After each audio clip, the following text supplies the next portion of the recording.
ಕೂಡಿ ಬಂದ ಎಲ್ಲರಿಗೂ ಯೇಸು ಕೃಷ್ಣ ನಾಮದಲ್ಲಿ ವಂದನೆಯನ್ನು ಸಲ್ಲಿಸ್ತಾ ಇದ್ದೇನೆ. ಅರಣ್ಯಕಾಂಡ 12:3 ತೆಗೆದು ಓದೋಣ. ಅರಣ್ಯಕಾಂಡ 12:3. ಆ ಮೋಸೆ ಭೂಮಿಯ ಮೇಲಿರುವ ಎಲ್ಲ ಮನುಷ್ಯರಿಗಿಂತಲೂ ಬಹು ಸಾತ್ವಿಕನು. ಎಲ್ಲರ ಕಣ್ಗಳನ್ನು ಮುಚ್ಚಿ ಪ್ರಾರ್ಥನೆ ಮಾಡೋಣ. ಸುದ್ದಿಮಧ್ಯದಲ್ಲಿ ನಿವಾಸ ಮಾಡುವ ಪರಲೋಕ ತಂದೆಯೇ, ಈ ದಿನದಲ್ಲಿ ಕೊಟ್ಟ ವಾಕ್ಯ ಭಾಗಕ್ಕಾಗಿ ಸ್ತೋತ್ರ. ನೀನೇ ಮಾತಾಡು, ಕ್ರಿಯೆ ಮಾಡು. ನಮ್ಮ ಆತ್ಮಿಕ ಜೀವಿತದಲ್ಲಿ ಬಲವನ್ನು ಹೊಂದಿ ನಿನಗೆ ಫಲ ಕೊಡುವರಾಗಿ ಜೀವಿಸಲು ಕೃಪೆ ಮಾಡು. ಯೇಸುವೇ, ನಿನ್ನ ಕೃಪೆ ಅಧಿಕವಾಗಲಿ, ನಿನ್ನ ದಯೆ ಅಧಿಕವಾಗಲಿ. ಪರಿಶುದ್ಧಾತ್ಮನಿಗೆ ನಮ್ಮ ಜೀವಿತ ಒಪ್ಪಿಸಿಕೊಟ್ಟು ನಡೆಯೋದಕ್ಕೆ ಸಹಾಯ ಮಾಡಬೇಕಾಗಿ ಯೇಸುವಿನ ನಾಮದಲ್ಲಿ ಬೇಡಿದ್ದೇವೆ ತಂದೆಯೇ, ಆಮೇನ್. ಅರಣ್ಯಕಾಂಡ 12:3 ಮೋಸೆಯನ್ನು ನೋಡಿ ದೇವರು ಒಂದು ಮಾತನ್ನು ಹೇಳ್ತಾರೆ. ಏನಂತ ಹೇಳ್ತಾರೆ ಅಂದರೆ, ಮೋಶೆ ಭೂಮಿಯ ಮೇಲಿರುವ ಎಲ್ಲ ಮನುಷ್ಯರಿಗಿಂತಲೂ ಬಹು ಸಾತ್ವಿಕನು. ಅದು ಹೇಳ್ತಿರೋದು ದೇವರು, ಸೃಷ್ಟಿಕರ್ತನು. ಆದರೆ ಆಶ್ಚರ್ಯಕರವಾದ ಸಂಗತಿ ಏನಂತ ಹೇಳಿದ್ರೆ, ಮೋಸೆ ಬಂದ್ಬಿಟ್ಟು ಒಂದು ಕೊಲೆ ಮಾಡಿರೋ ವ್ಯಕ್ತಿ, ಮರ್ಡರ್ ಮಾಡಿರೋ ವ್ಯಕ್ತಿ. ಮರ್ಡರ್ ಮಾಡಿದವನ್ನ ಒಳ್ಳೆಯವನು ಅಂತ ಹೇಳೋಕ್ಕೆ ಸಾಧ್ಯವಿಲ್ಲ.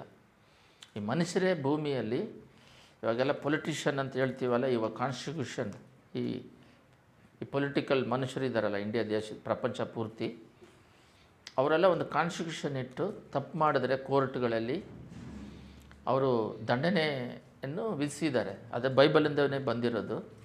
ಹಳೆ ಒಡಂಬಡಿಕೆಯಲ್ಲಿ ಮೋಸೆಗೆ ಆಜ್ಞೆಗಳನ್ನು ಕೊಡ್ತಾರೆ. ಈ ರೀತಿ ಯಾರ್ಯಾರು ಏನೇನು ಮಾಡಬೇಕು, ಏನೇನು ಮಾಡಬಾರ್ದಂತ, ಅದನ್ನೇ ಕಾನ್ಸ್ಟಿಟ್ಯೂಷನ್ ಆಗಿ ಮಾಡಿದ್ದಾರೆ.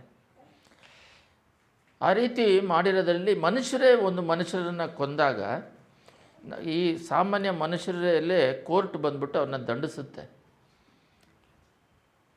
ಆದರೆ ದೇವರು ಸೃಷ್ಟಿಕರ್ತನು ಒಂದು ಮರ್ಡರ್ ಮಾಡಿದವನು, ತಪ್ಪು ಮಾಡಿದವನ್ನ ನೋಡಿ ದೇವರು ಹೇಳ್ತಾ ಇದ್ದಾರೆ, ಮೋಸೆ ಭೂಮಿ ಮೇಲಿರೋ ಎಲ್ಲ ಮನುಷ್ಯರಿಗಿಂತಲೂ, ಎಷ್ಟು ಜನ ಇದ್ದಾರೋ ಅವ್ರು ಎಲ್ಲ ಮನುಷ್ಯರಿಗಿಂತ ಸಾತ್ವಿಕನು ಅಂತ.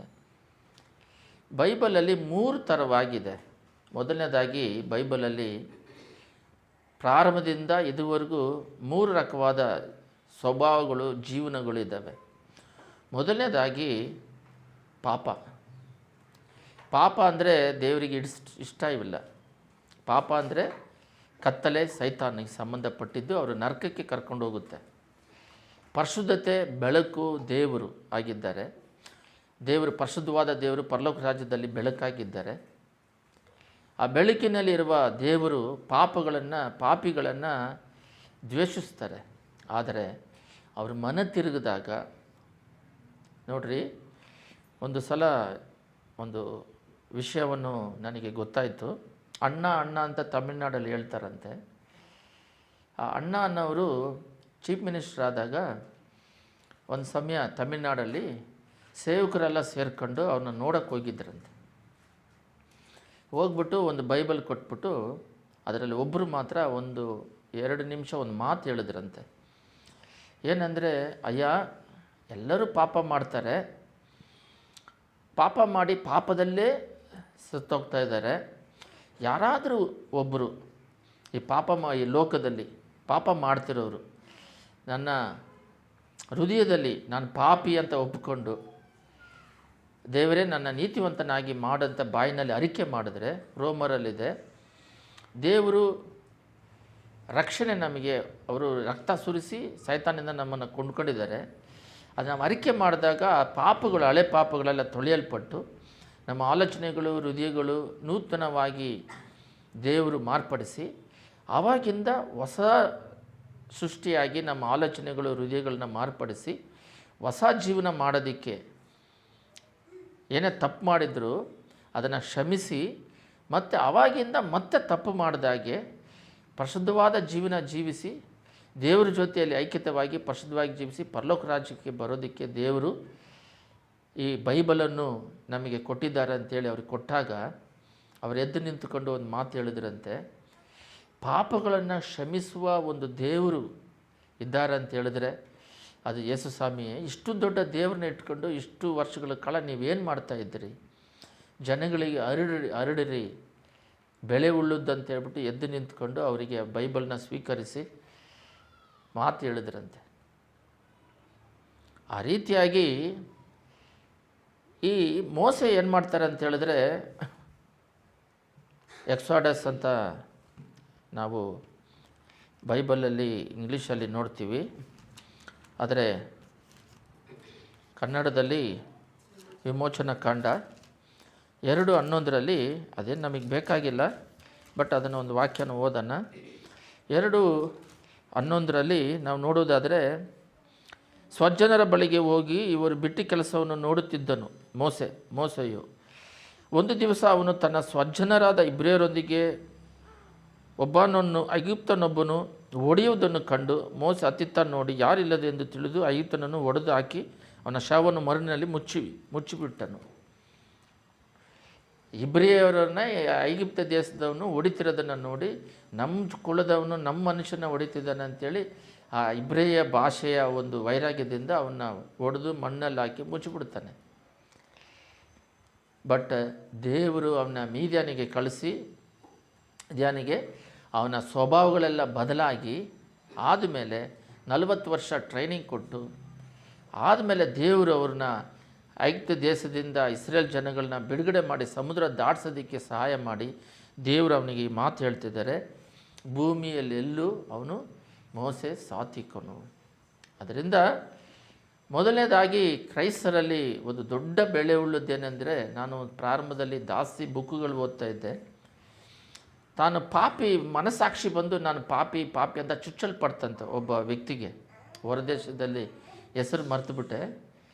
ಅವನಿಗೆ ಯಾವಾಗ ನೋಡಿದ್ರು ಅವನ ಹೃದಯದಲ್ಲಿ ಯಾವಾಗ ನೋಡಿದ್ರು ಚುಚ್ಚಲ್ಪಟ್ಟಿರೋದ್ರಿಂದ ಅವನೇನು ಮಾಡಿದಂತೆ, ಯಾರೋ ಒಬ್ಬರ ಹತ್ರ ಹೋದರೆ ನೀನು ಬೆರಳೆಲ್ಲ ಕಟ್ ಮಾಡಿಕೊಂಡು ರಕ್ತ ಸುರಿಸು, ಆವಾಗ ನಿನಗೆ ಈ ಪಾಪದ ಎಲ್ಲಿ ಹೋದ್ರೂ ಅದು ಚುಚ್ಚಲ್ಪಡ್ತಾ ಇದೆಯಂತೆ, ಅವನಿಗೆ ವೇದನೆ ಉಂಟು ಮಾಡ್ತದೆ ಅಂತ, ಅವನು ಮಾಡ್ತಿರೋ ಪಾಪನ ಅಂತ ಹೇಳಿದಾಗ ಅವನು ಬೆರಳೆಲ್ಲ ಕಟ್ ಮಾಡಿಕೊಂಡು ರಕ್ತನ ಸುರಿಸ್ತಾ ಇದ್ದಾನಂತೆ. ಆಗಲೂ ಅವನಿಗೆ ವೇದನೆ ಹೋಗಿಲ್ಲ ಹೃದಯದಲ್ಲಿ. ಆ ಪಾಪಗಳು ಮಾಡಿದ್ದಾನಲ್ಲ, ಅದು ಅವನ್ನ ಪೀಡಿಸ್ತಾ ಇದೆಯಂತೆ, ಅದು ಅವನ್ನ ಅಲ್ಲೋಲ ಕೊಲ್ಲೋಲ ಮಾಡ್ತಿದೆಯಂತೆ. ಅದರಿಂದ ಬಿಡುಗಡೆ ಆಗೋಕ್ಕೆ ಆಗ್ತಾಯಿಲ್ಲ. ಏನೋ ಗೊತ್ತಿಲ್ಲದೆ ಮಾಡಿಬಿಟ್ರು. ಬಿಡುಗಡೆ ಆಗಬೇಕಂದ್ರೆ ಅವನ ಕೈಯಲ್ಲಿ ಆಗ್ತಾಯಿಲ್ಲ. ಅವನಿಗೆ ಯೇಸು ಸ್ವಾಮಿ ಗೊತ್ತಿಲ್ಲ.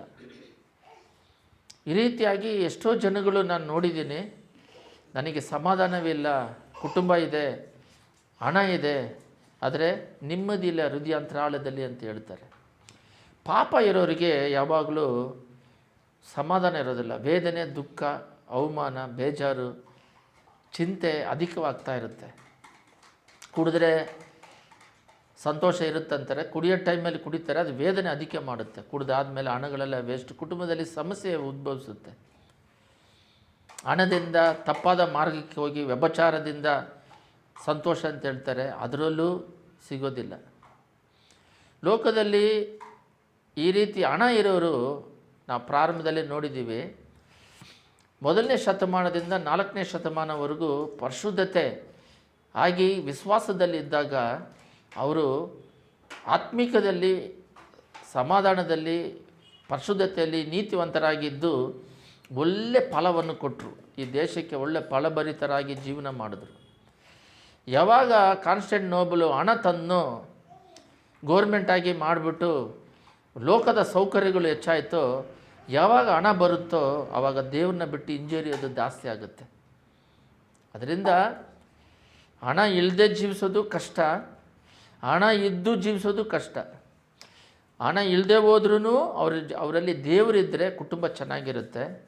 ಇನ್ನೊಂದು, ಹಣ ಇರೋರ ಹತ್ರ ದೇವರಿದ್ದರೆ ಅವ್ರ ಕುಟುಂಬ ಇನ್ನೂ ಬ್ಯೂಟಿಫುಲ್ ಆಗಿರುತ್ತೆ.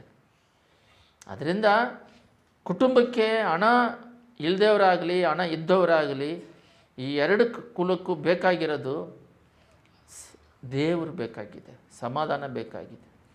ಅದರಿಂದ ಮೊದಲನೇದಾಗಿ ಇವತ್ತು ಕೊಟ್ಟಿರುವುದು ಏನು ವಾಕ್ಯದ ಭಾಗದಲ್ಲಿ ಏನು ಮಾತಾಡಬೇಕಂತ ಹೇಳಿದಾಗ, ಆತ್ಮಿಕದಲ್ಲಿ ಬೆಳೀತಾ ಇರಬೇಕು, ಸ್ಪಿರಿಚುವಲ್ ಗ್ರೋತ್.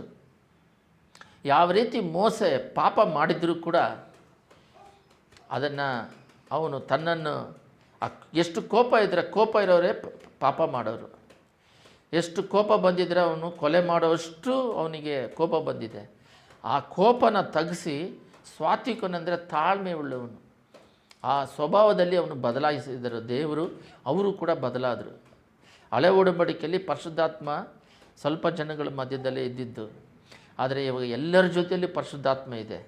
ಇವಾಗ ನಮಗೆ ಪರಿಶುದ್ಧಾತ್ಮನು ಪಾಪ ಮಾಡದೇ ಇರೋದಕ್ಕೆ ಪರಿಶುದ್ಧಾತ್ಮನು ಸಹಾಯ ಮಾಡ್ತಾರೆ.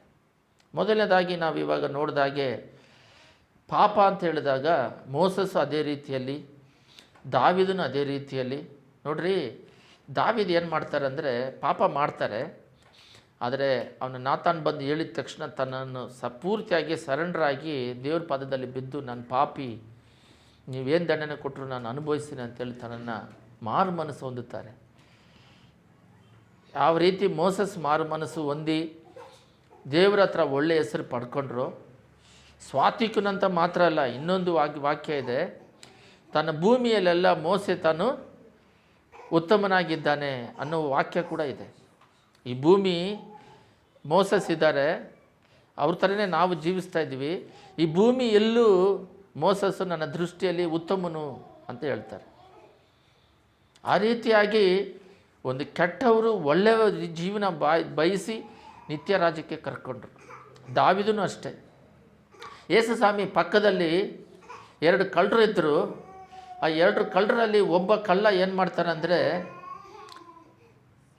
ಪಾಪ ಮಾಡಿ ತಾನು ಮಾಡಿದ ಪಾಪವನ್ನು ಅರಿಕೆ ಮಾಡಿದಾಗ, ಇವತ್ತು ನಾನು ಕೂಡ ಪರದೇಶದಲ್ಲಿ ಇರ್ತೀಯ ಅಂತೇಳಿ ಅವನ ಪರಲೋಕ ರಾಜ್ಯಕ್ಕೆ ಕರೆಸ್ಕೊಂತಾರೆ. ಈ ರೀತಿಯಾದ ದೇವರು, ಪಾಪಗಳನ್ನು ಕ್ಷಮಿಸುವ ದೇವರು ನಮ್ಮ ದೇವರು. ಈ ರೀತಿ ದೇವರು ಲೋಕದಲ್ಲಿ ಯಾವ ದೇವರು ಇಲ್ಲ.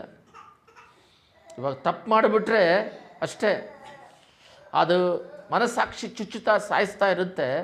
ಬಟ್ ಅದರಿಂದ ಬಿಡುಗಡೆ ಮಾಡಬೇಕಂದ್ರೆ ಯೇಸು ಸ್ವಾಮಿ ಹತ್ರ ಬರಬೇಕು. ನಾನು ಆಂಧ್ರದಲ್ಲಿ ಎಷ್ಟೋ ಸೇವಕರುಗಳಿದ್ದಾರೆ, ಅದರಲ್ಲಿ ಭಾಳ ಸ್ವಲ್ಪ ಸೇವಕರನ್ನ ನಾವು ಮೀಟ್ ಮಾಡಿ ನೋಡಿದಾಗ ಅವ್ರು ಹೇಳ್ತಾ ಇದ್ದಾರೆ, ತೀವ್ರವಾದಿಗಳು, ಮಾಯಿಸ್ಟ್ಗಳು ಅಂತ ಹೇಳ್ತಾರೆ. ಅವ್ರು ಕಾಡಿಗೆ ಹೋಗ್ಬಿಟ್ಟು ಗೋರ್ಮೆಂಟಿಗೆ ವಿರೋಧವಾಗಿ ಯುದ್ಧ ಮಾಡೋರು.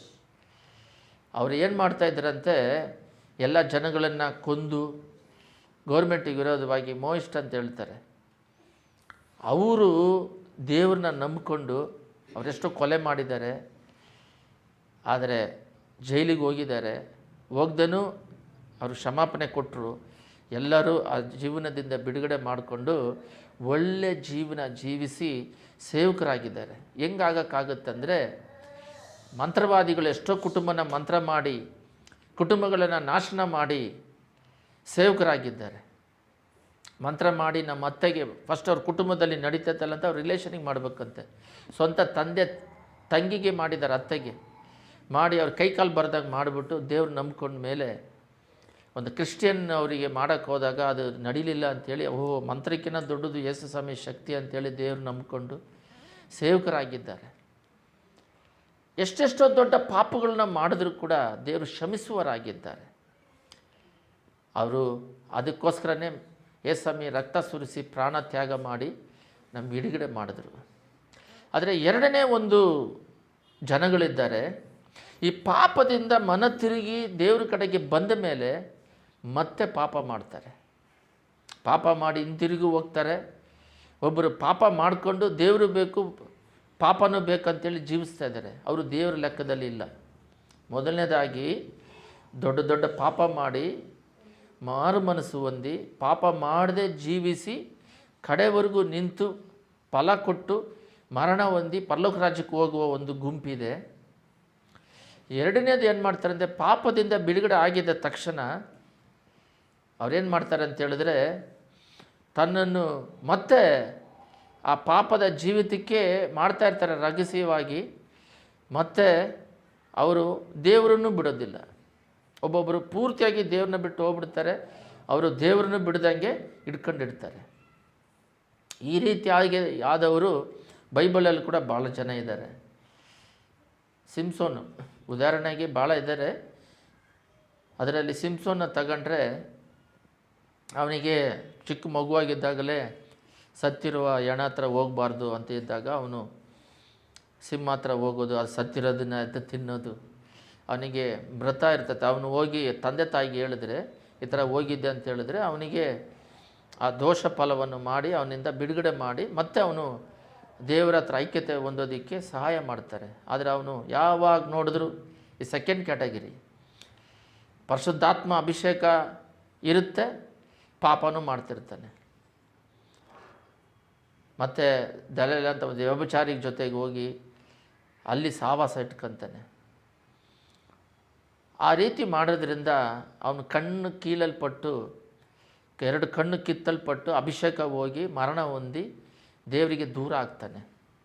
ಸಾಲಮೋನ್, ದಾವೀದು ದೇವರಿಗೆ ಹೃದಯಕ್ಕೆ ಸಮೀಪನು ಅಂತೇಳಿ ಬೈಬಲ್ ಹೇಳುತ್ತೆ. ಅಂಥ ದಾವೀದ ಕುಲದಲ್ಲಿ ಬಂದ ದೇವರು ಮಗ ಸಾಲಮೋನು ರಾಜನಾಗಿ 2ನೇ ದಾವೀದಿಗೆ ಫಸ್ಟ್ ಅವನಾಗಿದ್ದ ತಕ್ಷಣ ಸಾಲಮೋನು ಜ್ಞಾನ ಕೊಡ್ತಾರೆ ಪರಿಪಾಲಿಸೋದಕ್ಕೆ, ಆಳೆ ಕಟ್ಟಕ್ಕೆ ಎಲ್ಲ ವಿಧವಾದ ಸಹಾಯ ಮಾಡ್ತಾರೆ. ಆದರೆ ಅವನು ಮರಣ ಬಂದು ಘೋರವಾಗಿರುತ್ತೆ. ಅವನು ಎಲ್ಲ ವ್ಯಭಿಚಾರ ಕ್ರಿಯೆಗಳಿಂದ ಮುಳುಗೋಗಿ ತನ್ನ ಜೀವಿತವನ್ನೇ ನಾಶನ ಮಾಡಿಕೊಳ್ತಾನೆ. ಹೃದಯ ಬದಲಾಗೋದಿಲ್ಲ ಅವನು. ಅದೇ ರೀತಿಯಲ್ಲಿ ಏಲಿ ಮಕ್ಕಳು ಸಾಲಮೋನ್ ಇರ್ತಾರಲ್ಲ, ಅವನ್ನ ನಡೆಸೋದಕ್ಕೆ ಏಲಿ ಹತ್ರ ಬಿಡ್ತಾರಲ್ಲ ಸಾಲಮೋನನ್ನು, ಚಿಕ್ಕ ಮಗು ಇದ್ದಾಗ ಸಾಮುವೇಲನ್ನು. ಆ ಸಾಮುವೇಲು ನಡೆಸುವ ಏಲಿ ಅವ್ರ ಮಕ್ಕಳು ಬಲಿ ಕೊಡೋಕ್ಕೆ ಬಂದಿದ್ದನ್ನೆಲ್ಲ ತಿನ್ನೋದು, ವ್ಯಭಿಚಾರ ಪಾಪಗಳು ಮಾಡಿ ದೇವರೇ ಬಂದು ಹೇಳ್ತಾರೆ ಏಲಿಗೆ. ಎಲ್ಲ ಗಮನ ಇಟ್ಟು ಕೇಳ್ರಿ. ದೇವರೇ ಬಂದು ಹೇಳ್ತಾರೆ, ನಿನ್ನ ಜೀವನವನ್ನು ಪರಿವರ್ತಿಸಿಕೊಂಡು ಮಕ್ಕಳನ್ನ ತಿದ್ದಿಸಿ ಸರಿ ದಾರಿಯಲ್ಲಿ ನಡೆಸಂದರೆ ಅವನು ಕೇರ್ ಮಾಡ್ಕೊಳ್ಳೋದಿಲ್ಲ ಅಂತ ಬೈಬಲ್ ಹೇಳುತ್ತೆ. ಒಂದು ಯುದ್ಧದಲ್ಲಿ ಎಲ್ಲರೂ ಮರಣ ಹೊಂದುತ್ತಾರೆ. ಏಲಿಯಿಂದ ಹಿಡಿದು ಅವ್ರ ಮಕ್ಕಳೆಲ್ಲ ಮರಣ ಹೊಂದುತ್ತಾರೆ. ಕಾರಣ ಏನಂತ ಹೇಳಿದ್ರೆ ಅವರು ಮಾರು ಮನಸ್ಸು ಹೊಂದೋದಿಲ್ಲ. ನೋಡ್ರಿ, 3 ವಿಧವಾದ ಕ್ಯಾಟಗರಿ ಇದ್ದಾರೆ ಜನಗಳು. ಮೊದಲನೇದಾಗಿ ಪಾಪ ಮಾಡೋರು, ಅವನ್ನ ದೇವರ ರಕ್ತದಿಂದ ತೊಳೆದು ಕರೀತಾರೆ. 2ನೇ ಕ್ಯಾಟಗರಿ ಬಂದ್ಬಿಟ್ಟು ತನ್ನ ಪಾಪದಿಂದ ಬಿಡುಗಡೆಯಾಗಿ ಬಂದರೂ ಪಾಪ ಇಷ್ಟದಿಂದ ಹಿಂಜರಿದು ಹೋಗೋರಿದ್ದಾರೆ. ಆ ರೀತಿ ಇವಾಗ ನಾವು ನೋಡಿದ್ವಿ. ಇನ್ನೊಬ್ಬರು ಸ್ವಲ್ಪ ದಿನಗಳ ಕಾಲ ದೇವರು ಬೇಕು ಸೈತಾನನೂ ಬೇಕಂತ ಜೀವಿಸಿ ಘೋರವಾದ ಮರಣವನ್ನು, ನರಕಕ್ಕೆ ಹೋಗುವ, ಪಾತಾಳಕ್ಕೆ ಹೋಗುವ ಜೀವನ ಜೀವಿಸ್ತಾರೆ. ಅದರಲ್ಲಿ ಸೌಲು ಕೂಡ ಬರ್ತಾರೆ. ಸೌಲು ಎಷ್ಟು ಒಳ್ಳೆಯ ವ್ಯಕ್ತಿ ಅಂದರೆ, ಇವತ್ತು ಯುದ್ಧದಲ್ಲಿ ನಾವು ಗೆದ್ದಿದ್ದೇವೆ, ಇವತ್ತು ಯಾರನ್ನು ಅವನ್ನ ಅವಮಾನ ಪಡಿಸಿದವ್ರನ್ನು ಕೂಡ ಯಾರು ಕೊಲೆ ಮಾಡಬಾರ್ದಂತಾರೆ. ಒಂದು ಜಾಗದಲ್ಲಿ ಕತ್ತೆ ಕಳೆದೋಗಿದೆ ಅಂತ ಹೇಳಿದ್ರೆ ಒಂದು ಸೇವಕರಿದ್ದಾರೆ ನೋಡೋಣ ಅಂದರೆ ಕಾಣಿಕೆಲ್ಲ ಕೈಯಲ್ಲಿ ದುಡ್ಡಿಟ್ಕೊಂಡು ಹೋಗಿ ನೋಡೋಣ. ಒಳ್ಳೆ ಸ್ವಭಾವಗಳಿರ್ತವೆ. ಅಂಥ ಒಳ್ಳೆ ಸ್ವಭಾವ ಇರೋದ್ರಿಂದನೇ ಅವನ ರಾಜನಾಗಿ ಮಾಡಿದಾಗ ದೇವರಿಗೆ ವಿರೋಧವಾಗಿ ಪಾಪಗಳು ಮಾಡ್ತಾ ಇದ್ದಾನೆ ಹೊರತು ತಿರುಗಿ ಮತ್ತೆ ದೇವರ ಹತ್ರ ಬರೋದಿಲ್ಲ. ಹಿಂತಿರುಗಿ ಅವನು ಯುದ್ಧದಲ್ಲಿ ಘೋರವಾಗಿ ಮರಣ ಹೊಂದುತ್ತಾನೆ. ದಾವೀದನು ಆ ರೀತಿ ಮರಣ ಹೊಂದಲ್ಲ. ವಯಸ್ಸಾಗಿ ಮರಣ ಹೊಂದಿದ್ರೆ ಅವನು ಯುದ್ಧದಲ್ಲಿ ಮರಣ ಹೊಂದುತ್ತಾನೆ. ಕಾರಣ ಏನಂತ ಹೇಳಿದ್ರೆ ಅವನು ಲಾಸ್ಟಿಗೆ ಮಾಂತ್ರಿಕ ಅಲ್ಲ ಬೇಡ ಅಂಥೇಳಿ ದೇಶದಿಂದ ಓಡಿಸಿದ್ರೆ ಅವ್ರ ಹತ್ರನೇ ಹೋಗಿ ಮಾಂತ್ರಿಕ ಸಾಲಮೋನ್ನ ಕರೀರಿ ಅಂಥೇಳಿ ಒಂದು ಮಾಂತ್ರಿಕವಾದ ಒಂದು ಸ್ತ್ರೀ ಹತ್ರ ಹೋಗಿ, ಮಂತ್ರ ಮಾಡುವ ಒಂದು ಸ್ತ್ರೀ ಹತ್ರ ಹೋಗಿ ಸಾಲಮೋನ್ನ ಕರೆಸ್ತಾನೆ. ಅಷ್ಟು ಹೀನಾಯ ಸ್ಥಿತಿಗೆ ಹೋಗ್ತಾನೆ. ಯಾಕೆ ದೇವರು ಮಾತಾಡಲ್ಲ ಅಂತ ಹೇಳ್ಬಿಟ್ಟು ಮಂತ್ರವಾದಿಗಳ ಹತ್ರ ಹೋಗ್ತಾರೆ. ಬರ್ತಾ ಅವನು ಹಿಂಜರಿದು ಹಂಗೆ ಹೋಗ್ಬಿಡ್ತಾನೆ. ಆದರೆ ಸ್ವಲ್ಪ ಜನ 3ನೇ ಕ್ಯಾಟಗಿರಿ ಯಾರಂತ ಹೇಳಿದ್ರೆ, ಪಾಪದಿಂದ ಬಿಡುಗಡೆ ಮಾಡಿ ದೇವರ ಹತ್ರ ಬಂದ ಮೇಲೆ ಪರಿಶುದ್ಧಾತ್ಮ ಅವರಲ್ಲಿದ್ದು ಮನಸ್ಸಾಕ್ಷಿ ಮಾತಾಡ್ತಾ ಇರ್ತದೆ. ಅವ್ರ ಹತ್ರ ಇದು ತಪ್ಪು ಮಾಡಬೇಡ, ಇದು ಮಾಡಬೇಡ, ಈ ಥರ ಅಂಥೇಳಿ ಹೇಳಿದಾಗ ಅವ್ರ ಮನಸ್ಸಾಕ್ಷಿಗೆ ತಕ್ಕಂತೆ ಚಿಕ್ಕ ವಿಷಯಗಳನ್ನೆಲ್ಲ ಕರೆಕ್ಷನ್ ಮಾಡಿಕೊಂಡು ಒಂದು ಮಿಸ್ಟೇಕು ಮಾಡಿದ ಹಾಗೆ ಪ್ರಯತ್ನ ಪಡ್ತಾರೆ. ಗೊತ್ತಿಲ್ಲದೆ ಏನೋ ಮಿಸ್ಟೇಕ್ಗಳಾದರೂ ಕೂಡ ಅವರು ಪಶ್ಚಾತ್ತಾಪ ಪಟ್ಟು ಹೊರಗಡೆ ಬಂದು ದೇವರ ಐಕ್ಯತೆಯನ್ನು ಬಿಡದ ಹಾಗೆ ಆ ಪ್ರಸನ್ನತೆಯನ್ನು, ದೇವರ ಪರಿಶುದ್ಧತೆಯನ್ನು, ದೇವರು ನಾವೇನಾದರೂ ಬೇಜಾರಾದಾಗ, ವೇದನೆ ಬಂದಾಗ, ಓಹೋ ಪರಿಶುದ್ಧಾತ್ಮ ನಮ್ಮಲ್ಲಿ ಇಲ್ಲ, ನಮ್ಮಲ್ಲಿ ಏನಾದರೂ ಒಂದು ಸಮಸ್ಯೆ ಉದ್ಭವಿಸಿದಾಗ ಆ ಪರಿಶುದ್ಧಾತ್ಮ ದೇವರಿಗೆ ಇಷ್ಟವಿಲ್ಲದ ಕಾರ್ಯಗಳು, ಪಾಪಗಳಾಗಲಿ, ಜನಗಳ ಹತ್ರ ಕೂತ್ಕೊಂಡಾಗಲಿ, ಏನಾದರೂ ಇದ್ದಾಗ ಪರಿಶುದ್ಧಾತ್ಮನಿಗೆ ವಿರೋಧವಾಗಿ ದುಃಖ ಪಡುವ ರೀತಿಯಲ್ಲಿದ್ದಾಗ ಈ ಹೃದಯದಲ್ಲಿ ಡಗ್ ಡಗ್ ಅಂತ ಹುಡ್ಕೊಳ್ತಾ ಪರಿಶುದ್ಧಾತ್ಮ ಹೊರಗಡೆ ಹೋಗೋದಕ್ಕೆ ಪರಿಶುದ್ಧಾತ್ಮನ ಎಚ್ಚರಿಸ್ತಾನೆ, ಇದು ಮಾಡಬೇಡ ಅಂತೇಳಿ. ಆವಾಗ ಅದನ್ನು ಕಾತ್ಕೊತಾರೆ.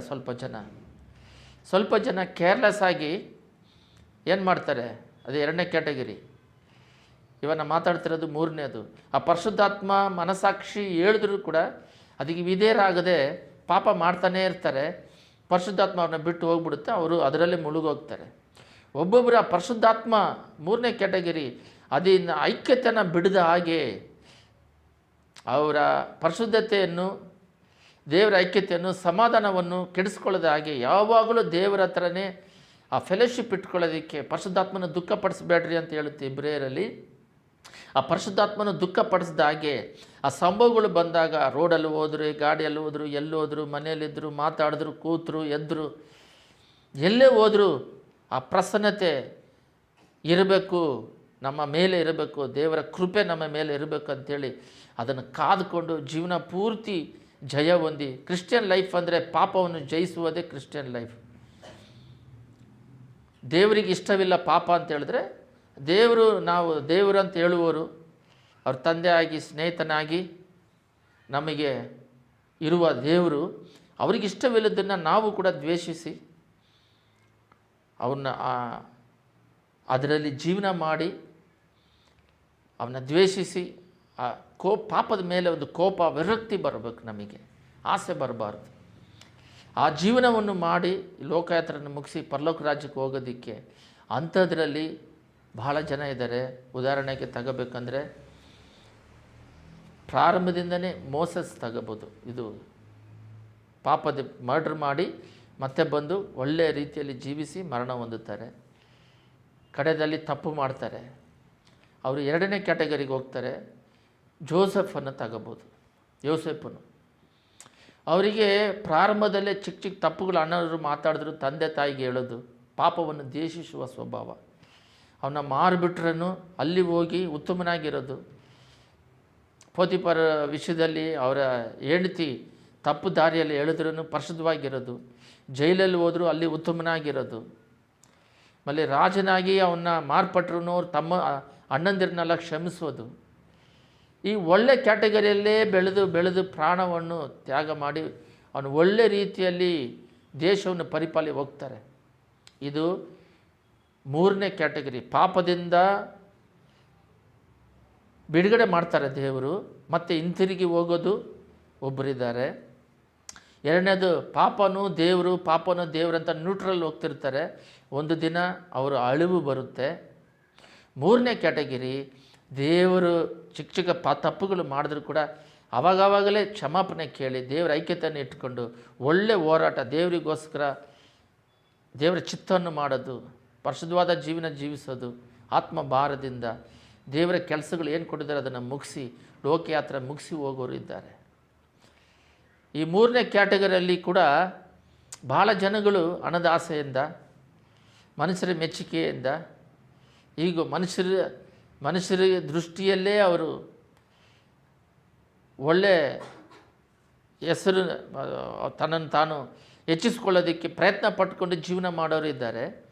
ದೇವ್ರನ್ನ ಮೆಚ್ಚಿಸೋದಕ್ಕೋಸ್ಕರನೇ ಜೀವಿಸಿ ಒಳ್ಳೆ ಜೀವನ ಮಾಡಿ ಹೋಗೋರು ಇದ್ದಾರೆ. ಅದರಲ್ಲಿ ಯೋಸೇಫನನ್ನು ನೋಡಿದ್ವಿ.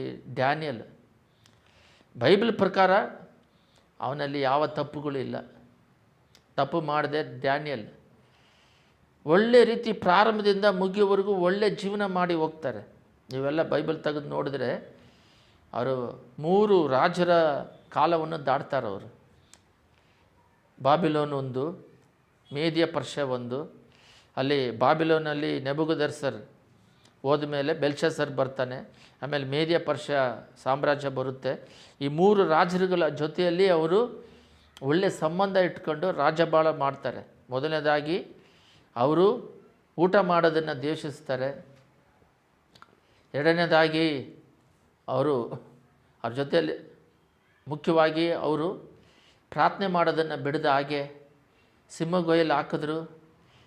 ಅವರನ್ನು ನಾನು ದೇವರ ದೃಷ್ಟಿಯಲ್ಲಿ ಉತ್ತಮನು ಅಂತ ಹೇಳ್ಬಿಟ್ಟು ಕಾಪಾಡಲ್ಪಡ್ತಾರೆ. ಸಾದ್ರಾಕ್ ಮೇಷಕ್ ಅವ್ರ ಜೊತೆಯಲ್ಲಿದ್ದವರು ಸಿಂಹಬಾಯಿಯಿಂದ ಬಿಡುಗಡೆ ಮಾಡ್ತಾರೆ. ಅವನ ದೇವರ ದೃಷ್ಟಿಯಲ್ಲಿ ಉತ್ತಮನಾಗಿ ನಡೀತಾರೆ. ಅವರಿಗೆ ಬರುವಿಕೆವರೆಗೂ ಅವರಿಗೆ ದರ್ಶನವನ್ನು ಕೊಡ್ತಾರೆ ದೇವರು. ಆ ರೀತಿ ಜೀವನ ಜೀವಿಸಬೇಕು. ಆ ರೀತಿ ಜೀವನ ಜೀವಿಸೋರು ಸ್ವಲ್ಪ ಜನ ಮಾತ್ರ. ಈ 4ನೇ ಕ್ಯಾಟಗರಿಯಲ್ಲಿ ಜೀವಿಸುವ ಜೀವನ ಭಾಳ ಮುಖ್ಯವಾದದ್ದು. ಪಾಪದಲ್ಲೇ ಇದ್ದು ಜೀವಿಸಿ ಹೋಗ್ಬಿಡ್ತಾರೆ. ಇನ್ನೊಂದು, ಪಾಪದಿಂದ ಮನ ತಿರುಗಿ ಬಂದು ಮತ್ತು ಹಿಂತಿರುಗಿ ಹೋಗ್ತಾರೆ. 2ನೇದು. 3ನೇದು, ಪಾಪನೂ ಬೇಕು ದೇವರು ಬೇಕಂತ ಜೀವಿಸೋರು ಅಧಿಕವಾಗಿದ್ದಾರೆ. 4ನೇದರಲ್ಲಿ ಯೋಸೇಫನ ಹಾಗೆ, ಡ್ಯಾನಿಯಲ್ ಹಾಗೆ ಒಂದು ಒಳ್ಳೆಯ ಜೀವನವನ್ನು ಜೀವಿಸಿ ತನ್ನ ಜೀವನವನ್ನು ಮುಗಿಸಿ ಹೋಗೋರು ಕಮ್ಮಿಯಾಗಿದ್ದಾರೆ. ಹೊಸ ಒಡಂಬಡಿಕೆಯಲ್ಲಿ ನೋಡುವುದಾದರೆ ಪೌಲನು ಸೌಲನಾಗಿದ್ದವನು, ಎಲ್ಲರನ್ನೂ ಕೊಲೆ ಮಾಡ್ತಾ ಇದ್ದವನು, ಸ್ತೆಫನ ಕೊಲೆಗೆ ಕೂಡ ಕಾರಣವಾಗಿದ್ದವನು, ಮನ ತಿರುಗಿ ಬಂದ ಮೇಲೆ ಎಲ್ಲೂ ಕೂಡ ಅವರು ಮಾತಾಡಿದ್ದೆಲ್ಲ ಬರೆದಿರೋದೆಲ್ಲ ಬೈಬಲ್ ಆಗಿ ಮಾರ್ಪಟ್ಟಿದೆ. 13 ಚಾಪ್ಟರ್ ಬರೆದಿದ್ದಾರೆ. ಒಳ್ಳೆ ಜೀವನ ಜೀವಿಸಿ ಎಷ್ಟೋ ಉಪದ್ರವಗಳು, 14 ದಿನ ರಾತ್ರಿ ಹಗಲು ಊಟ ಇಲ್ಲದೆ ಬೋಟಲ್ಲಿ ಹಡಗಲ್ಲಿ ಇದ್ದು ದೇವ್ರನ್ನ ಮೆಚ್ಚಿಸಿದ್ರು. ಏಸಾಮಿ 1 ಸಲ 39 ಚಾಟಿ ಹೊಡೆದ್ರೆ 5 ಸಲ ಚಾಟಿ ಹೊಡ್ತಾ ತಿಂದಿದ್ದಾರೆ. ಅಲ್ಲೋದ್ರೆ ಹಾವು ಕಡಿತತೆ. ಎಷ್ಟೋ ಉಪದ್ರವಗಳು, ಎಷ್ಟೋ ವೇದನೆ. ದೇವ್ರನ್ನ ತಿರಸ್ಕರಿಸಿಲ್ಲ, ದೇವ್ರ ಬಗ್ಗೆ ಏನು ಮಾತಾಡಿಲ್ಲ. ಈಗ ಇಳಿದಾಗೆ 3ನೇ ಆಕಾಶಕ್ಕೆ ಹೋಗಿ ಬಂದೀನಿ ಅಂತ ಬೈಬಲಲ್ಲಿ ಬರೆದಿದ್ದಾರೆ. ಒಳ್ಳೆ ಹೋರಾಟವನ್ನು ಓಡಿ ಮುಗಿಸ್ತಾರೆ. ಅವ್ರು ಹೇಳ್ತಾರೆ, ಯಾರ ಹತ್ರನೂ ನಾನು ಏನು ಅನ್ಯಾಯ ಮಾಡಿದೆ. ಆ ರೀತಿ ಜೀವಿಸೋದಕ್ಕೆ ಪ್ರಯತ್ನ ಪಡಬೇಕು. ಈಗ ಎಲ್ಲಿ ಸೇವಕರ ಹತ್ರ ಹೋದ್ರೂ, ಎಲ್ಲಿ ವಿಶ್ವಾಸಿಗಳ ಹತ್ರ ಹೋದ್ರೂ ಅವರು ಹೇಳುವ ಮಾತೇನೆಂದರೆ, ದೇವರು ಪಾಪಗಳನ್ನ ಕ್ಷಮಿಸ್ತಾರೆ. ಅದು ಪ್ರಾರಂಭದಲ್ಲಿ ಪಾಪದಿಂದ ಕ್ಷಮಿಸಿ ಒಳ್ಳೆ ದಾರಿಯಲ್ಲಿ ನಡೆಸ್ತಾರೆ. ಬಂದ ಮೇಲೆ ಬೈಬಲಲ್ಲಿ ಭಾಳ ವಾಕ್ಯ ಇದೆ. ಮತ್ತೆ ನೀನು ಹಿಂಚರಿಗೆ ಇಬ್ರಿಯರಲ್ಲಿದೆ 10ನೇದರಲ್ಲಿ, ನೀನು ಮತ್ತೆ ಪಾಪ ಮಾಡಿದ ಯೇಸುವಿನ ರಕ್ತವನ್ನು ಕಾಲಲ್ಲಿ ತುಳಿದೆ ಅಂತಂತಿದೆ. ಮತ್ತು ನೀ ಕಡೆವರೆಗೆ ನಿಲ್ಲುವನೇ ರಕ್ಷಣೆ ಹೊಂದಿದೆ ಅಂತಿದೆ. ಭಾಳ ಇದ್ದಾವೆ, ಅದರಲ್ಲಿ ಸ್ವಲ್ಪ ಹೇಳ್ತೀನಿ. ಅದರಲ್ಲಿ ನನ್ನ ಹೆಸರಲ್ಲಿ ದೇವ ಓಡಿಸಿದೆ, ನಿನ್ನ ಹೆಸರಲ್ಲಿ ವ್ಯಾಧಿಗಳು ಸ್ವಸ್ಥತೆ ಮಾಡಿದೆ, ಸುವಾರ್ತೆ ಹೇಳಿದ್ರೆ ನೀನು ಯಾರಿಗೂ ಗೊತ್ತಿಲ್ಲ ಅಂತಾರೆ. ಯಾಕೆ ಇವೆಲ್ಲ ಅಂತ ಹೇಳಿದ್ರೆ, ಪ್ರಕಟಣೆ 22:11 ನೀತಿವಂತನು ಇನ್ನೂ ನೀತಿಯನ್ನು ಅನುಸರಿಸಲಿ, ಪರಿಶುದ್ಧನು ಇನ್ನೂ ಪರಿಶುದ್ಧನಾಗಲಿ, ನಾನು ಅವ್ರಿಗೆ ತಕ್ಕ ಪ್ರತಿಫಲ ಎಂದರೆ ಇನ್ನೂ ಗ್ರೋತ್, ಇನ್ನೂ ಬೆಳೆಯೋದು, ಫಲ ಕೊಡುವಂಥದ್ದು, ಅಭಿಷೇಕದಲ್ಲಿ ತುಂಬಿ ಅದರಲ್ಲಿ ಬೆಳೆಯುವಂಥದ್ದು, ಹೆಚ್ಚೆಚ್ಚಾಗಿ ಫಲ ಕೊಡುವಂಥದ್ದು. ಆ ರೀತಿ ಬೆಳೆಯೋದನ್ನು ಬಿಟ್ಟು ಅವ್ರೇನು ಮಾಡ್ತಾರೆ, one time saved every time saved. ಒಂದು ಸಲ ರಕ್ಷಣೆ ಹೊಂದಿದ್ವಾ, ಎಲ್ಲ ಟೈಮ್ ರಕ್ಷಣೆ ಹೊಂದಿದ್ವಿ. ಇದೆಲ್ಲ ಬೈಬಲಲ್ಲಿ ಇಲ್ಲ. ಇವರೇ ತನ್ನ ಕಲಾಚಾರವಾಗಿ ಇವರೇ ತನ್ನನ್ನು ತಾನೇ ಸಮರ್ಥಿಸಿಕೊಂಡು ಜೀವಿಸೋದು. ಇವತ್ತಿನ ದಿನದಲ್ಲಿ ನೀವು ಆತ್ಮಿಕದಲ್ಲಿ ಬೆಳೀರಿ, ಆತ್ಮಿಕ ಜೀವಿತದಲ್ಲಿ ಅಭಿವೃದ್ಧಿ ಹೊಂದಿರಿ. 2 ಪೀಟರ್ 3:18 ಎಲ್ಲರೂ ತೆಗೆದು ಓಡೋಣ. ಹೊಸ ಒಡಂಬಡಿಕೆಯಲ್ಲಿ 2 ಪೇತ್ರನು ಎಲ್ಲರೂ ತೆಗಿರಿ. ಅದರಲ್ಲಿ ನೀವು ಅಭಿವೃದ್ಧಿ ಹೊಂದಿರಿ. 2 ಪೇತ್ರನು 3:18 ನೋಡ್ರಿ. ನೀವು ಕೃಪೆಯಲ್ಲಿಯೂ ನಮ್ಮ ಕರ್ತನೂ ರಕ್ಷಕನೂ ಆಗಿರುವ ಯೇಸು ಕ್ರಿಸ್ತನ ವಿಷಯವಾದ ಜ್ಞಾನದಲ್ಲಿ ಅಭಿವೃದ್ಧಿಯನ್ನು ಹೊಂದುತ್ತಾ ಇರ್ರಿ. ಅಂದರೆ ದೇವರು ನಮ್ಮ ಏನು ಇಷ್ಟಪಡ್ತಾರಂದರೆ, ನಾನು ಮೊದಲೇ ಹೇಳಿದ್ದೀನಿ, ರಕ್ಷಣೆ ಹೊಂದಿದ ತಕ್ಷಣ ನಾವು ಪರಲೋಕ ರಾಜ್ಯಕ್ಕೆ ತಗೋಬೋದು. ಯಾಕಂದರೆ ಪರಲೋಕ ರಾಜ್ಯ ಬೆಳಕಲ್ಲಿರೋದು, ಪರಿಶುದ್ಧವಾಗಿರೋದು. ರಕ್ಷಣೆ ಹೊಂದಿದಾಗ ನಾವಿನ್ನು ಪಾಪದಿಂದ ಕ್ಷಮಾಪಣೆ ಹೊಂದಿ ರಕ್ತದಿಂದ ಹಳೆ ಪಾಪನ ತೊಳೆದಿದ್ದಾರೆ. ಆದರೆ ಈಗ ನಾವು ಅವಾಗಿಂದ ಮರಣ ಹೊಂದೋವರೆಗೂ ಪರಲೋಕ ರಾಜ್ಯಕ್ಕೆ ತಕ್ಕ ಹಾಗೆ ಬೆಳಕಿನಲ್ಲಿ ಜೀವಿಸೋದಕ್ಕೆ, ಪರಿಶುದ್ಧರಂತರಾಗಿ ಅಲ್ಲಿ ಸೇರೋದಕ್ಕೆ ತನ್ನನ್ನು ತಾನೇ ಅಭಿವೃದ್ಧಿ ಮಾಡ್ಕೋಬೇಕು. ಕೃಪೆಯಲ್ಲಿ, ಜ್ಞಾನದಲ್ಲಿ, ಎಲ್ಲ ವಿಷಯದಲ್ಲಿ, ಪ್ರಾರ್ಥನೆ, ಐಕ್ಯತೆ, ವಾಕ್ಯದ ಅನುಗುಣವಾಗಿ ನಡೆಯೋದು, ಈ ರೀತಿ ಅಭಿವೃದ್ಧಿ ಹೊಂದಬೇಕು. ಆದರೆ ಈ ಅಭಿವೃದ್ಧಿ ಹೊಂದವರು ಈ ಕಡೆ ಕಾಲದಲ್ಲಿ ತಗ್ಗಿಸಲ್ಪಟ್ಟಿದ್ದಾರೆ. ಈಗ ದೇವರ ಬರುವಿಕೆ ಸಮೀಪವಾಗಿದೆ. ಈಗ ನಾವು ಪರಲೋಕ ರಾಜ್ಯಕ್ಕೆ ಸಿದ್ಧರಾಗಬೇಕು. ಈ ಸಮಯದಲ್ಲಿ ಈ ಪರಲೋಕ ರಾಜ್ಯದ ವಾಂಛೆ ಭಾರ ಹೆಚ್ಚಾಗಬೇಕು. ಈ ಸಮಯದಲ್ಲಿ ಆತ್ಮಿಕ ಆಶೀರ್ವಾದ ಅಧಿಕವಾಗಬೇಕಂತ ಹಠ ಹಿಡಿದು ಪಟ ತೊಟ್ಟು ಜೀವಿಸೋರು ಈ ಲೋಕದ ಅವಶ್ಯಕತೆಗಳನ್ನ ದೇವರು ತೀರಿಸ್ತಾರೆ. ಆದರೆ ಈಗ ಸ್ವಭಾವಗಳು ಯಾವ ರೀತಿ ಅಂದರೆ, ದೇವರ ಹತ್ರ ಬರೋರೆಲ್ಲ ಲೋಕದ ಅವಶ್ಯಕತೆಗಳಿಗಾಗಿಯೇ ಬರ್ತಾರೆ ಹೊರತು ಆತ್ಮಿಕ ಆಶೀರ್ವಾದ ಹೆಂಗಿದ್ರೂ ನಡೀತೈತೆ ಅಂಥೇಳಿ ಬಿಟ್ಬಿಟ್ಟಿದ್ದಾರೆ. ಅದು ದುಃಖಕರವಾದ ಸಂಗತಿ. ಅಂದರೆ ರಕ್ಷಣೆ ಉಚಿತವಾಗಿ ದೇವರು ಕೊಟ್ಟಿದ್ದಾರೆ, ಆದರೆ ಪರಲೋಕ ರಾಜ್ಯ ಉಚಿತವಲ್ಲ. ನಾವು ಆತ್ಮಿಕದಲ್ಲಿ ಬೆಳೆದು ಅದರಲ್ಲಿ ನಿಂತು ಮರಣ ಹೊಂದಿದ್ರೆ ಮಾತ್ರನೇ ಫಲ ಕೊಡೋದು. ಅದಕ್ಕೆ ಹಳೆ ಒಡಂಬಡಿಕೆಯಲ್ಲಿ ನೋಡಿದ್ವಿ, ಫಲ ಕೊಡಬೇಕು. ಫಲ ಇಲ್ಲದವರು ಜೀವನ ಮಾಡೋದಕ್ಕೆ ಆಗೋದಿಲ್ಲ. ಮತ್ತಾಯ 6:4 ದೇವರು ಒಂದು ಸ್ಪಿರಿಚುವಲ್ ಗ್ರೋತಲ್ಲಿ ಅದೇ ರೀತಿಯಲ್ಲಿ ನಾವು ಬೆಳೀತಾ ಇದ್ದಾಗ 6:4 ಒಂದು ಒಳ್ಳೆಯ ಪದವನ್ನು ದೇವರು ನಮಗೆ ಕೊಟ್ಟಿದ್ದಾರೆ. ಇಲ್ಲಿ ನೋಡ್ರಿ, ಅಂತರಂಗದಲ್ಲಿ ನಡೆಯುವುದನ್ನು ನೋಡುವ ನಿನ್ನ ತಂದೆಯು ನಿನಗೆ ಫಲ ಕೊಡುವನು. ಎಷ್ಟು ಚೆನ್ನಾಗಿದೆ ನೋಡ್ರಿ ವಾಕ್ಯ. ಪ್ರತಿಯೊಬ್ಬ ಮಾನವನು ಮನುಷ್ಯನ ಮುಖವನ್ನು ನೋಡ್ತಾನೆ ಹೊರತು ಅವನ ಹೃದಯದಲ್ಲಿ ಏನು ಯೋಚನೆ ಇದೆ ಅಂತ ಗೊತ್ತಿಲ್ಲ.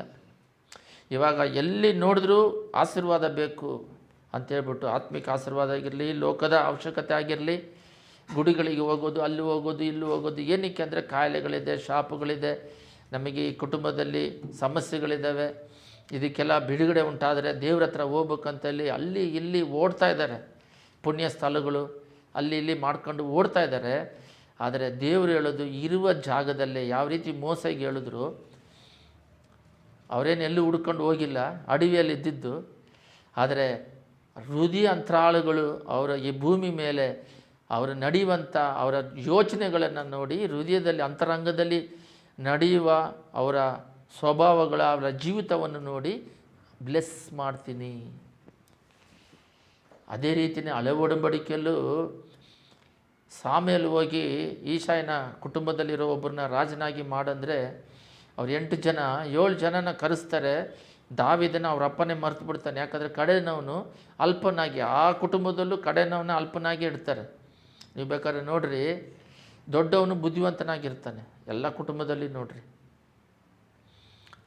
ಅವನಿಗೆ ಫಸ್ಟ್ ಪ್ರಿಫರೆನ್ಸ್ ಕೊಡ್ತಾರೆ. ಕಡೆನವ್ನು ನಿನಗೇನು ಗೊತ್ತಿಲ್ಲ, ನೀನು ಚಿಕ್ಕೋನು. ಅವನು ದೊಡ್ಡವನು ಇಲ್ಲದೆ ಒಬ್ಬನೇ ಹುಟ್ಟಿದರೆ ಅವನ ಮಟ್ಟ ಮಾಡಿ ಮಾಡಿ ಅವನು ಅಜ್ಞಾನಿಯಾಗಿ ದದ್ದಾಗಿ ಅವರೇ ಮಾಡಿಬಿಡ್ತಾರೆ ತಂದೆ ತಾಯಿಗಳು. ಅವನು ದೊಡ್ಡವನಾಗಿರೋವನ್ನ ನಿನಗೆ ಚಿಕ್ಕೋನು. ಕುಟುಂಬದಲ್ಲಿ ಎಲ್ಲರಿಗಿನ ಅವನು ಚಿಕ್ಕೋನು ಅಂತ ಅವನ ಮೇಲಕ್ಕೆ ಬರೋದಕ್ಕೆ ಪುಷ್ ಮಾಡಿ ಮೇಲಕ್ಕೆ ಬರೋದಕ್ಕೆ ಸಹಾಯ ಮಾಡೋದಿಲ್ಲ. ದೇವರು ಮಾಡ್ತಾರೆ, ಮನುಷ್ಯರು ಮಾಡೋದಿಲ್ಲ. ಅದೇ ಇವಾಗ ನಾನು ಕೂಡ ಮನೆಯಲ್ಲಿ ಕಡೆನವನೇ, ಎಲ್ಲರೂ ಚಿಕ್ಕೋನು ಅಂತಾರೆ.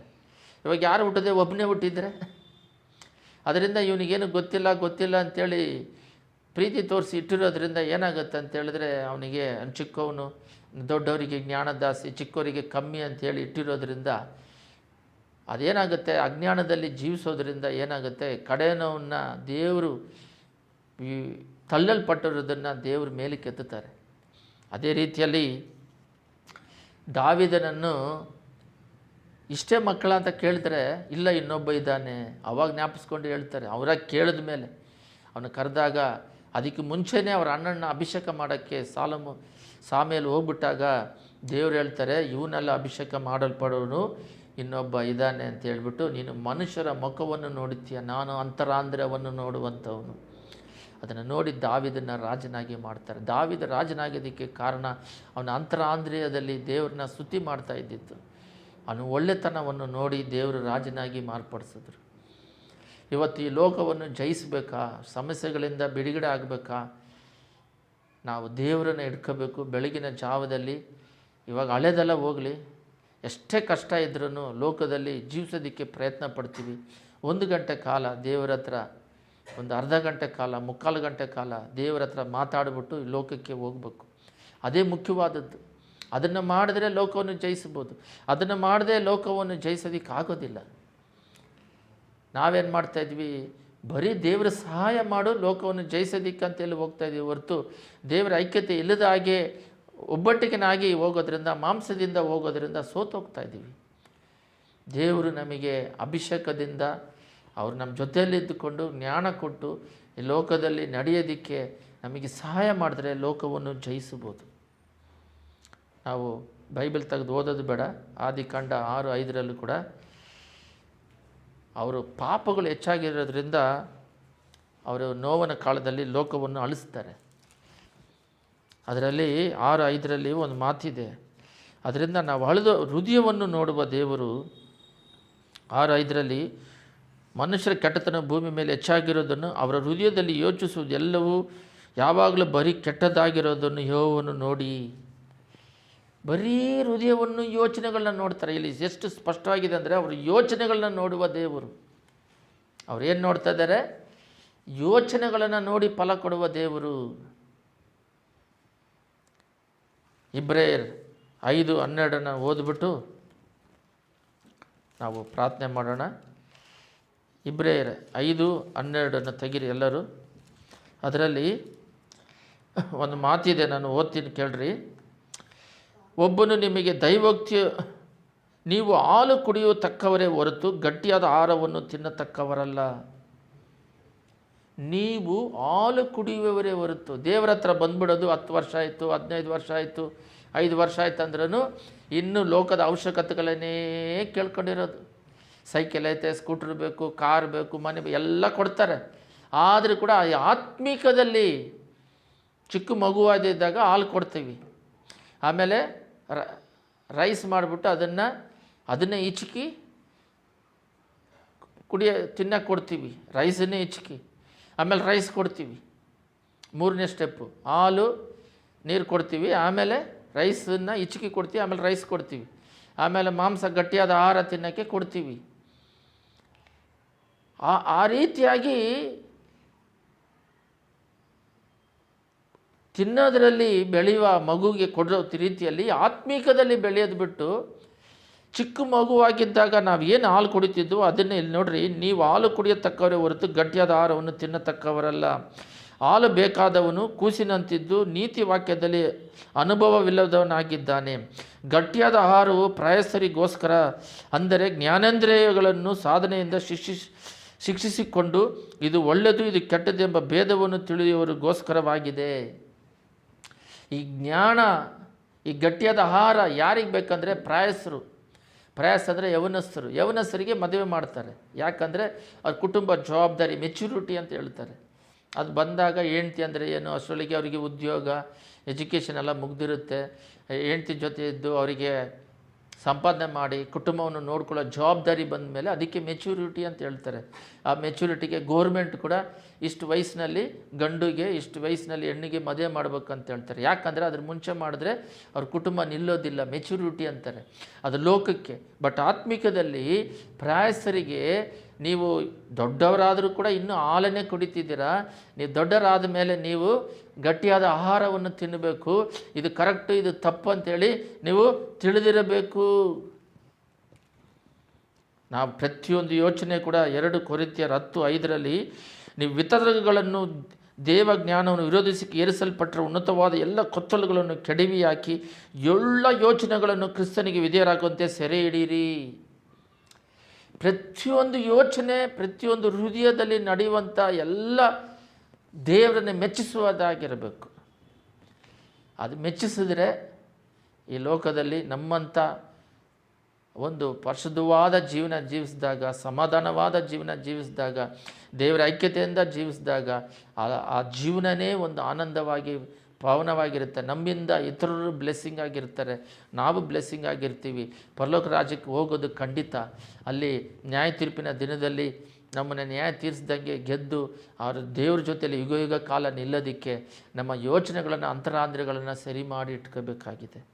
ಆದರೆ ದುಃಖಕರವಾದ ವಿಷಯ ಏನೆಂದರೆ, ಪ್ರಕಟಣೆಯಲ್ಲಿ ಹೇಳಲ್ಪಟ್ಟಿದೆ, ಜಡ್ಜ್ಮೆಂಟ್ ಡೇಯಲ್ಲಿ ಈಗ ಲೋಕದಲ್ಲಿ ಇರುವ ಜನಗಳು ಕಡೆದಾಗಿ ಮೊದಲನೇದಲ್ಲಿ ಇದ್ದೀವ, 2ನೇದಲ್ಲಿ ಇದ್ದೀವ, 3ನೇದಲ್ಲಿ ಇದ್ದೀವ, 4ನೇದರಲ್ಲಿ ಇದ್ದೀವ ಅಂತ ನೋಡ್ಕೋಬೇಕಾಗಿದೆ. ಮೊದಲನೇದು ಏನಂತ ಹೇಳಿದ್ರೆ, ಯೇಸು ಸ್ವಾಮಿ ಕೂಡ ಜೀವಿಸಿದ್ರು. ನನ್ನಲ್ಲಿ ಪಾಪ ಇದೆ ಅಂತೇಳಿ ಯಾರಾದರೂ ಹೇಳೋಕ್ಕಾಗತ್ತೆ ಅಂತ ಪ್ರಶ್ನೆ ಮಾಡಿದ್ರು. ಈ ಲೋಕದ ಅಧಿಪತಿ ಬರ್ತಾ ಇದ್ದಾನೆ, ಅವನಿಗೆ ಸಂಬಂಧಪಟ್ಟಿದ್ದು ನನ್ನಲ್ಲಿ ಒಂದೂ ಇಲ್ಲ ಅಂತ ಹೇಳಿದ್ರು. ಆ ರೀತಿ ನಾವು ಕೂಡ ಪ್ರಯತ್ನ ಪಡಬೇಕು. ಕಡೆದಾಗಿ ಒಂದು ಮಾತು ಹೇಳ್ತೀನಿ. ಎಲ್ಲರೂ ಹೇಳೋದೇನೆಂದರೆ, ಈ ಲೋಕದಲ್ಲಿ ಪೂರ್ಣವಾದ ನೀತಿವಂತರು, ಪೂರ್ಣವಾದ ಪರಿಶುದ್ಧವಂತರು ಯಾರೂ ಇಲ್ಲ. ನಾವು ಕೂಡ ಇಲ್ಲ, ನಾನು ಕೂಡ ಇಲ್ಲ, ಯಾರು ಕೂಡ ಇಲ್ಲ. ಆದರೆ ದೇವರಾಗೆ ಮಾರ್ಪಡೋದಕ್ಕೆ ಪ್ರಯತ್ನ ಪಟ್ಕೊಂಡು ಹೋಗಬೇಕು. ದೇವರಾಗೆ ಆಗೋದಕ್ಕೆ ಪ್ರಯತ್ನದಲ್ಲಿದ್ದಾಗ, ಆ ಪ್ರಯತ್ನದಲ್ಲಿ ಇದ್ದಾಗ ನಮ್ಮಷ್ಟಿಗೆ ನಾವು ನಮ್ಮ ಮನಸ್ಸಾಕ್ಷಿ ತಕ್ಕಂತೆ ನಡೀಬೇಕು. ಅದಕ್ಕೆ ಮನಸ್ಸಾಕ್ಷಿ. ಆ ರೀತಿ ನಡೀತಾ ಇದ್ದಾಗ ಮರಣ ಬಂದಾಗ ಪರಲೋಕ ರಾಜ್ಯಕ್ಕೆ ಅವ್ರು ಎತ್ತಲ್ಪಡ್ತೀವಿ. ಆದರೆ ನಮ್ಮ ಮನಸ್ಸಾಕ್ಷಿಗೆ ಗೊತ್ತು ನಾವು ಪಾಪದಲ್ಲಿದ್ದೀವ, ಇಲ್ಲ ದೇವರಿಗೆ ಇಷ್ಟವಿಲ್ಲದ ಕಾರ್ಯಗಳನ್ನು ಮಾಡಿ ದೇವರು ಅಂದ್ಕೊಂಡು ಚರ್ಚಿಗೆ ಬರೋದು, ಕಾಣಿಕೆ ಹಾಕ್ಬಿಟ್ಟಿವಿ, ಇಷ್ಟು ವರ್ಷ ಚರ್ಚಿಗೆ ಬರ್ತೀವಿ, ಇವಾಗ ಪಾಸ್ಟ್ರುಗಳು ಕಡೆ ತಿರ್ಸ್ಕೊಳ್ಳೋದು, ಸಭೆ ಹೆಸರು ಹೇಳಿಬಿಟ್ರೆ ಈ ಸಭೆಗೆ ಹೋದ್ವಿ, ಈ ಸಭೆಗೆ ಹೋದ್ವಿ, ಅದರಿಂದ ನಮಗೆ CPM ಪರಲೋಕ ರಾಜ್ಯ ಇದೆ, ಈ ಚರ್ಚ್ ಪಾಸ್ಟ್ರು ಹೋಗ್ಬಿಟ್ರೆ ನಮಗೆ ಪರಲೋಕ ರಾಜ್ಯವಿದೆ, ಆ ರೀತಿಯೆಲ್ಲ ಇಲ್ಲ. ಪಾಪದಲ್ಲೇ ಬಿದ್ದು ತಂದೆ ಅಜ್ಞಾನದಲ್ಲೇ ಜೀವಿಸಿ ನೀನು ಬೆಳೆಯುಳ್ಳ ರಕ್ಷಣೆಯನ್ನು ಸಿಲುಬೆಯಲ್ಲಿ ರಕ್ತ ಸುರಿಸಿ ಪ್ರಾಣ ಕೊಟ್ಟು ತ್ಯಾಗ ಮಾಡಿದ ರಕ್ಷಣೆಯನ್ನು ಅಸಡ್ಡೆ ಮಾಡಿದ ಹಾಗೆ ಅದು ನೀನು ಸುರಿಸಿದ್ದು ನಾವೆಲ್ಲರೂ ಬಿಡುಗಡೆ